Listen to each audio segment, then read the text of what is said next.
नमस्कार। आज के इस खास विश्लेषण में हम भारत के पब्लिक हेल्थ इनिशिएटिव्स और दुनिया की सबसे बड़ी स्वास्थ्य बीमा पहल आयुष्मान भारत पर गहराई से चर्चा करने वाले हैं। मतलब ये एक ऐसा टॉपिक है जो सीधे तौर पर देश के विकास और भविष्य से जुड़ा है। चलिए बिना देरी के इस विशाल योजना के हैरान करने वाले फैक्ट्स और इसके काम करने के तरीके को समझते हैं। तो चलिए सीधे इसमें गहराई से उतरते हैं और सबसे पहले इस दिलचस्प सवाल पर गौर करते हैं कि आखिर 30 अप्रैल का दिन भारत में सार्वजनिक स्वास्थ्य के लिए इतना क्रूशियल यानी महत्वपूर्ण क्यों है। देखिए, ये सिर्फ कैलेंडर की कोई आम तारीख नहीं है, बल्कि ये आयुष्मान भारत दिवस है और इसके पीछे का मकसद समझना वाकई बहुत जरूरी है। तो आयुष्मान भारत, जिसे आमतौर पर प्रधानमंत्री जन आरोग्य योजना या पीएमजे भी कहा जाता है, असल में एक बहुत ही विशाल सरकारी स्वास्थ्य बीमा योजना है। इसका सीधा सा लक्ष्य उन लाखों परिवारों को मुफ्त इलाज देना है जिनके लिए गंभीर बीमारियों का खर्च उठाना नामुमकिन सा होता है। और 30 अप्रैल को आयुष्मान भारत दिवस मनाने का मेन पर्पस ही यही है कि इस सटीक पहल के बारे में देश भर में ज़्यादा से ज़्यादा जागरूकता फैले, ताकि कोई भी हकदार परिवार सिर्फ जानकारी न होने की वजह से पीछे न छूट जाए। आप जरा इस बड़े से नंबर पर नजर डालते हैं, पूरे 5 लाख। है ना कमाल का आंकड़ा। ये कोई छोटी मोटी संख्या नहीं है, बल्कि इस पूरी योजना की रीढ़ है। इसका सीधा मतलब है कि योजना में शामिल हर एक परिवार को हर साल पूरे 5 लाख रुपए तक का मुफ्त मेडिकल ट्रीटमेंट मिलता है। जरा इमेजिन करके देखिए, अचानक कोई गंभीर बीमारी आ जाए तो ऐसे मुश्किल वक्त में ये 5 लाख की फाइनेंशियल सिक्योरिटी किसी भी परिवार के लिए कितनी बड़ी राहत साबित होती होगी। बिल्कुल एक मजबूत ढाल की तरह। चलिए आगे बढ़ते हैं और देखते हैं कि ये सफर आगे कैसे बढ़ता है। इस बेहतरीन पहल की शुरुआत हुई थी 23 सितंबर 2018 को झारखंड के रांची से, और वहां से शुरू होकर आज ये दुनिया की सबसे बड़ी सरकारी स्वास्थ्य बीमा योजना बन चुकी है। सच में एक बहुत बड़ी अचीवमेंट। और जैसा कि हमने अभी बात की, इस शानदार सफर को सेलिब्रेट करने और लोगों को जागरूक बनाए रखने के लिए ही हर साल 30 अप्रैल को आयुष्मान भारत दिवस मनाया जाता है। अब आते हैं इसके सबसे टेक्निकल और दिलचस्प हिस्से पर, द मैकेनिक्स। आखिर इतने बड़े स्केल पर इसकी फंडिंग कैसे होती है।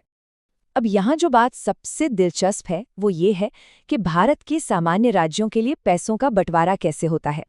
इसमें 60% हिस्सा केंद्र सरकार देती है और बाकी का 40% राज्य सरकारें खुद उठाती हैं।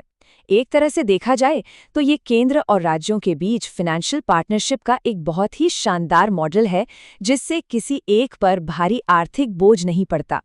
लेकिन हाँ, नियम हर जगह एक जैसे तो नहीं हो सकते ना। पहाड़ी और पूर्वोत्तर राज्यों के मामले में हमें एक बहुत बड़ा शिफ्ट देखने को मिलता है। वहाँ के मुश्किल रास्तों और विकास की चुनौतियों को देखते हुए फंडिंग का स्ट्रक्चर बदल जाता है। इन राज्यों में केंद्र सरकार पूरे 90% का भारी भरकम योगदान देती है और राज्य को सिर्फ 10% हिस्सा देना होता है। काफी लॉजिकल और प्रैक्टिकल अप्रोच है।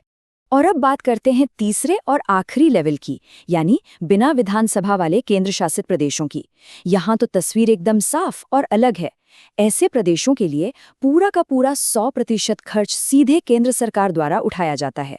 तो ये जो 3 टियर फंडिंग मॉडल है, ये बहुत ही स्मार्ट तरीके से डिजाइन किया गया है ताकि इतनी बड़ी योजना को हर राज्य की शासन संरचना और क्षमताओं के हिसाब से ढाला जा सके। चलिए अब इस पूरी चर्चा के दायरे को थोड़ा और बढ़ाते हैं। Expanding the context. World immunisation week यानी विश्व टीकाकरण सप्ताह। एक बहुत ही खास बात जिस पर शायद कम लोगों का ध्यान जाता है। अप्रैल का आखिरी हफ्ता यानी 24 से 30 अप्रैल तक का समय पूरी दुनिया में विश्व टीकाकरण सप्ताह के रूप में मान्यता प्राप्त है। इसका मतलब समझ रहे हैं? 30 अप्रैल का दिन जब भारत आयुष्मान भारत दिवस मना रहा होता है, ठीक उसी वक्त ग्लोबल लेवल पर टीकाकरण के इतने बड़े अभियान का समापन भी हो रहा होता है। ये महज एक इत्तेफाक नहीं है, बल्कि बीमारी के इलाज और उसकी रोकथाम दोनों पर एक साथ फोकस करने का बेहतरीन उदाहरण है। और ये बहुत ही शानदार तरीके से इस सप्ताह की ऑफिशियल थीम को बयां करता है। हर पीढ़ी के लिए टीके कारगर हैं। कितनी पावरफुल लाइन है ये।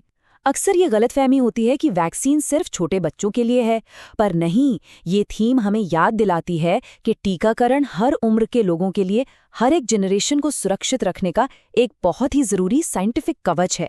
तो इन सारे फैक्ट्स और फिगर्स को खंगालने के बाद इस विश्लेषण के अंत में एक बहुत ही अहम सवाल सामने आता है।